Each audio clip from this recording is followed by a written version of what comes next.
नमस्कार साथियों, infusion notes की यूट्यूब चैनल पर आपका स्वागत है। आज का सेशन रहेगा साथियों 7 फरवरी 2024 इंडिया करंट अफेयर्स का। इस सेशन के अंदर साथियों जितने ही महत्वपूर्ण प्रश्न बने हैं इंडिया करंट अफेयर्स के, वो मैं आपके साथ शेयर करूंगा। साथ ही उन प्रश्नों से जुड़े जो महत्वपूर्ण तथ्य है आपसे आगामी प्रतियोगिता परीक्षा में पूछे जा सकते हैं, उन पर भी जानकारी साझा करूंगा। और उसके बाद साथियों अपने देखेंगे इंडिया जीके के 5 महत्वपूर्ण क्वेश्चन जो पुराने एग्जाम के अंदर पूछे गए हैं। और उसके बाद साथियों जो अपने कल करंट अफेयर्स पढ़ा था उसका भी रिवीजन करेंगे।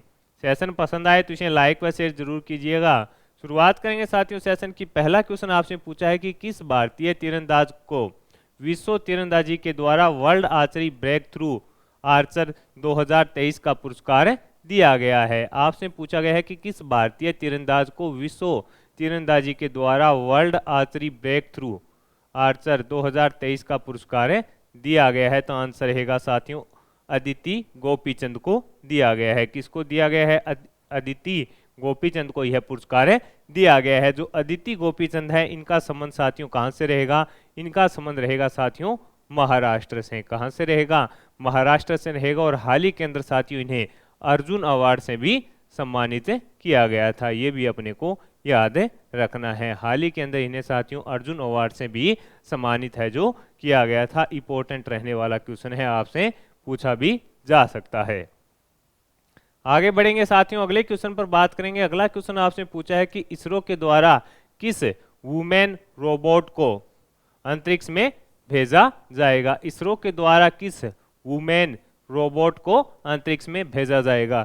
साथियों इसरो और डीआरडीओ के द्वारा अगर कोई नई पहल की जाती है या कोई अनुसंधान किया जाता है तो वहां से करंट अफेयर्स का क्वेश्चन बनता है और वो एग्जाम में पूछा जाता है। तो इसका आंसर क्या रहेगा? वयोमित्रा जो रोबोट है साथियों, वुमेन रोबोट है, उसको साथियों अंतरिक्ष के अंदर भेजा जाएगा। इसरो के द्वारा साथियों 2025 के अंदर जो गगनयान मिशन भेजा जाएगा, गगनयान जो मिशन 2025 के अंदर इसरो के द्वारा साथियों भेजा जाएगा, उससे पहले टेस्टिंग के लिए जो इनको क्या है, टेस्टिंग के लिए जो वयोमित्रा रोबोट है उसको भेजा जाएगा। ये अपने को याद रखना है। यानी इसरो के द्वारा साथियों 2025 के अंदर एक गगनयान मिशन भेजा जाएगा, उससे पहले उस मिशन की टेस्टिंग के लिए जो साथियों जो वुमेन रोबोट है कौन, वयोमित्रा, उसको भेजा जाएगा। ये अपने को याद रखना है।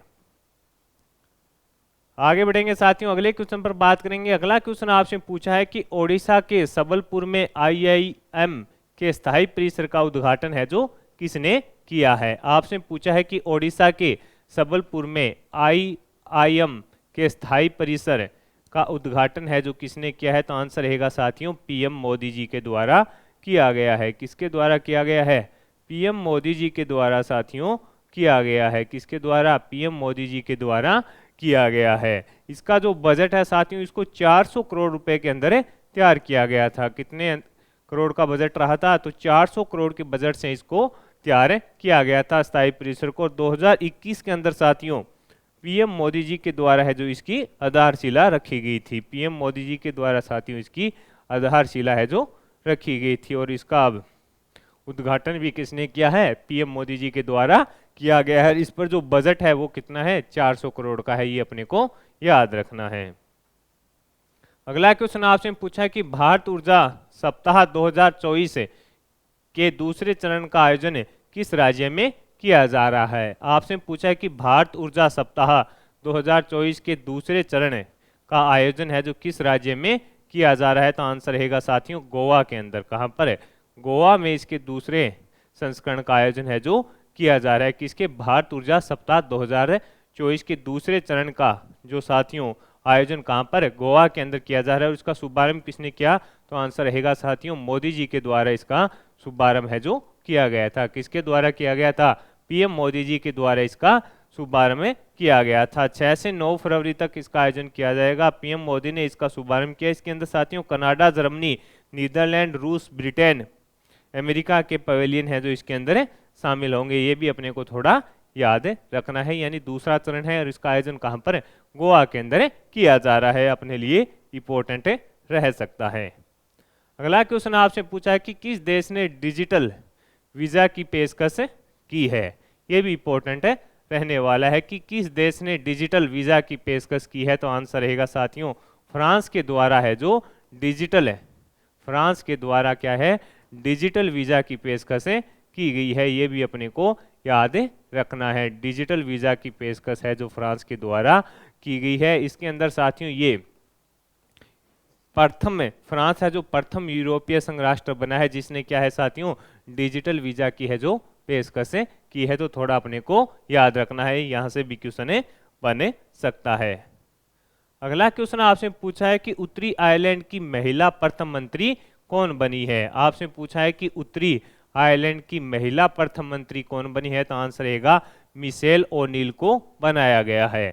आपसे पूछा गया है कि उत्तरी आयरलैंड की महिला प्रथम मंत्री कौन बनी है, तो आंसर रहेगा साथियों मिशेल ओनील को बनाया गया है। प्रथम बार किसी आयरलैंड महिला को प्रथम मंत्री के रूप में नियुक्त है जो किया गया है, ये अपने को याद रखना है, आपसे पूछा जा सकता है। अगला क्वेश्चन आपसे पूछा है कि हाल ही में किस देश के राष्ट्रपति का है जो निधन हो गया है। आपसे पूछा गया है कि हाल ही के अंदर किस देश के राष्ट्रपति का निधन हो गया, तो आंसर रहेगा नामीबिया। क्या आंसर हो जाएगा, नामीबिया के जो साथियों राष्ट्रपति हैं उनका निधन हाल ही के अंदर हो गया है। हेज गिगोब हैं जिनका साथियों हाल ही के अंदर निधन हो गया है, और इनकी जगह जो कार्यकारी राष्ट्रपति हैं वो किसको बनाया गया है, डॉक्टर नागोल मुबा को बनाया गया है। ये अपने को याद रखना है कि हाल ही के अंदर आपसे पूछे किस देश के राष्ट्रपति का निधन हो गया, तो आंसर रहेगा नामीबिया के, और उनका नाम क्या था, हेज गिगोब था। उनका साथियों कैंसर की बीमारी के कारण हाल ही के अंदर निधन है जो हो गया था, ये अपने को याद रखना है। अगला क्वेश्चन है कि देश का प्रथम तांबे के अनावरण वाला बापू टावर है जो कहाँ बनाया गया है। आपसे पूछा है कि देश का प्रथम तांबे के अनावरण वाला बापू टावर है जो कहाँ बनाया गया है, तो आंसर रहेगा साथियों बिहार के अंदर। कहाँ पर बनाया गया है, बिहार के अंदर। साथियों ये जो बापू टावर है राष्ट्रपिता महात्मा गांधी जी को समर्पित है। किसको, महात्मा गांधी जी को ये समर्पित है, ये अपने को याद रखना है। किसको समर्पित है, महात्मा गांधी जी को साथियों ये समर्पित है, और उसको साथियों प्रथम बार यानी तांबे से बनाया गया है, और कहाँ पर, बिहार के पटना के अंदर। बिहार के पटना के अंदर इसको बनाया गया है, ये अपने को याद रखना है। कहाँ पर बनाया गया है, बिहार के पटना के अंदर इसको बनाया गया है। इसकी जो ऊंचाई है वो ऊंचाई कितनी है, वो 120 फीट रहने वाली है। ऊंचाई कितनी है, 120 फीट इसकी ऊंचाई है जो रहने वाली है, ये भी अपने को याद रखना है। अगला क्वेश्चन आपसे पूछा है कि हाल ही में अंतरिक्ष में सर्वाधिक समय बिताने का रिकॉर्ड है जो किसने बनाया है। आपसे पूछा है कि हाल ही में अंतरिक्ष में सर्वाधिक समय बिताने का रिकॉर्ड है जो किसने बनाया है, तो आंसर रहेगा ओलेंग कोर्नोनोका। किसने बनाया है साथियों, ओलेंग कोर्नोनोका के द्वारा साथियों अंतरिक्ष में रहने का सर्वाधिक समय का रिकॉर्ड बनाया गया है। इन्होंने साथियों 878 दिन व 12 घंटे अंतरिक्ष में रहने का रिकॉर्ड बनाया है। ये कहाँ के हैं, ये रूस के हैं, रूस के रहने वाले हैं। ये भी अपने को थोड़ा याद रखना है कि कहाँ के रहने वाले हैं, ये रूस के रहने वाले हैं, ये भी अपने को याद रखना है। करीब 878 दिन और 12 घंटे का समय इन्होंने बिताया है, और सबसे ज़्यादा समय तक अंतरिक्ष में रहने का रिकॉर्ड अपने नाम कर लिया है। कहाँ के रहने वाले हैं, रूस के रहने वाले हैं। अगला क्वेश्चन आपसे पूछा है कि हाल ही में रोल्स रॉयस ने भारत के TUS 400 समुद्री इंजन बनाने के लिए किसके साथ समझौता ज्ञापन किया है, तो आंसर रहेगा साथियों गॉर्डन रीच शिप बिल्डर्स इंजीनियर लिमिटेड के साथ ये समझौता किया है। किसके साथ, गॉर्डन रीच शिप बिल्डर्स इंजीनियर लिमिटेड के साथ समझौता हुआ है। ये साथियों कहाँ पर निर्माण करेंगे, तो रांची झारखंड के अंदर इसका निर्माण किया जाएगा। समझौता हो गया, और समझौता होने के बाद ये निर्माण कार्य कहाँ पर करेंगे, तो रांची झारखंड के अंदर निर्माण कार्य है जो किया जाएगा, ये अपने को थोड़ा याद रखना है। अगला क्वेश्चन आपसे पूछा है कि भारतीय गायक शंकर महादेवन और तबला वादक जाकिर हुसैन के बैंड शक्ति ने किस एल्बम के लिए ग्रैमी अवार्ड जीता है। ये साथियों आंसर हो जाएगा दिस मोमेंट। कौन सा एल्बम है, दिस मोमेंट एल्बम है, और इसके अंदर साथियों 8 गाने हैं। ये बैंड किसका है, तो साथियों शंकर महादेवन और जाकिर हुसैन है, उनका है क्या नाम है, शक्ति इसका बैंड का नाम है। इन्होंने साथियों ग्रैमी अवार्ड जीता है। और आगामी प्रतियोगिता परीक्षा में सीधा का सीधा आपसे ये क्वेश्चन पूछा जाएगा और आपको 2 नंबर है जो दिला के जाएगा। इसके अंदर 8 गाने हैं। जाकिर हुसैन ने 3 कैटेगरी में अवार्ड जीते हैं। इन्होंने पस्ते के लिए best global music performance category में बांसुरी वादक राकेश चौरासिया के साथ ग्रैमी शेयर किया है। जाकिर हुसैन ने एज वी स्पीक के लिए कंटेम्परेरी इंस्ट्रूमेंट एल्बम कैटेगरी में भी है जो खिताब है जो जीता है। ये अपने को याद रखना है साथियों। अगला क्वेश्चन आपसे पूछा गया है कि ब्रॉड गार्जियनशिप इंडेक्स 2024 के अनुसार मुकेश अंबानी को वैश्विक स्तर पर है जो कौन सा स्थान मिला है? तो आंसर रहेगा साथियों दूसरा स्थान है जो मुकेश अंबानी जी को मिला है। ब्रॉड गार्जियनशिप इंडेक्स 2024 के अनुसार मुकेश अंबानी को वैश्विक स्तर पर कौन सा स्थान मिला है? तो आंसर रहेगा दूसरा स्थान है जो अपने देश के मुकेश अंबानी जी को मिला है। ये अपने को याद रखना है। तो साथियों ये हो गए अपने इंडिया करंट अफेयर्स के महत्वपूर्ण क्वेश्चन। अब अपने साथियों इंडिया जीके के 5 महत्वपूर्ण क्वेश्चन देखेंगे जो पुराने एग्जाम के अंदर आए हुए होंगे। पहला क्वेश्चन आपसे पूछा है कि संत कवि आलवारों के आराध्य देव कौन थे? तो आंसर रहेगा विष्णु। संत कवि आलवारों के आराध्य देव कौन थे? तो आंसर हो जाएगा विष्णु। सूफी शिक्षक शेख मोइनुद्दीन चिश्ती की मृत्यु कब हुई थी? तो आंसर है साथियों 1235 के अंदर हुई थी। आपसे पूछा है सूफी शिक्षक शेख मोइनुद्दीन चिश्ती की मृत्यु कब हुई थी? तो आंसर रहेगा 1235 के अंदर हुई थी। बीजक किसके द्वारा रचित है? तो आंसर रहेगा कबीर के द्वारा। बीजक किसके द्वारा रचित है? तो आंसर रहेगा कबीर।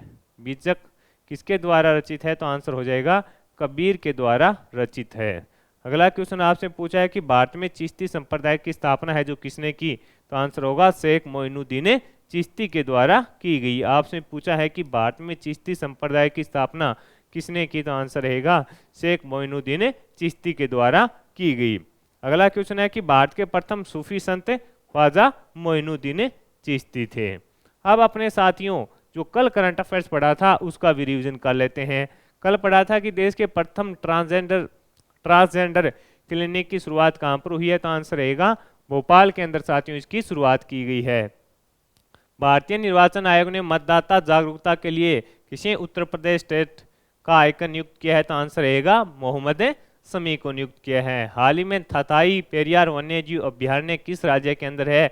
उसे राज्य का 18वां वन्यजीव अभ्यारण्य बनाया गया है। तो आंसर रहेगा तमिलनाडु। पुरुषों की राष्ट्रीय दृष्टिबाधित T20 क्रिकेट 2023-24 में नागेश ट्रॉफी है जो किसने जीती? तो आंसर रहेगा कर्नाटक ने। ओडिशा में तालावीरा थर्मल पावर प्रोजेक्ट की आधारशिला किसने रखी? तो आंसर रहेगा पीएम मोदी जी के द्वारा रखी गई। अंतरिम बजट 2024-25 के अनुसार भारत से 2023-24 में शीर्ष सहायता प्राप्त करने वाला देश कौन सा है? तो आंसर रहेगा भूटान। INS संधाय को कहां पर स्थापित किया गया? तो आंध्र प्रदेश के विशाखापट्टनम में। हाल ही में पीएम मोदी ने मां कामख्या मंदिर कॉरिडोर का शिलान्यास कहां पर किया? असम में। हाल ही में उत्तराखंड उच्च न्यायालय की प्रथम महिला मुख्य न्यायाधीश कौन बनी? रितु बाहरी बनी है। बोर्ड के ब्रांड एम्बेसडर कौन बने हैं? रणवीर सिंह हैं। जर्नलिस्ट फेडरेशन ऑफ इंडिया ने किसे स्वर्ण पदक से सम्मानित किया? तो आंसर रहेगा मिल्खा सिंह को व PT उषा को सम्मानित किया गया। सेशन आपको पसंद आया है तो साथियों इसे लाइक व शेयर जरूर कीजिएगा। इन्फ्यूजन नोट्स की यूट्यूब चैनल को लाइक और सब्सक्राइब कीजिएगा और अपने दोस्तों में जरूर शेयर कीजिएगा। वीडियो के डिस्क्रिप्शन में साथियों PDF का लिंक होगा, वहां से आप आसानी से PDF डाउनलोड कर पाएंगे। धन्यवाद।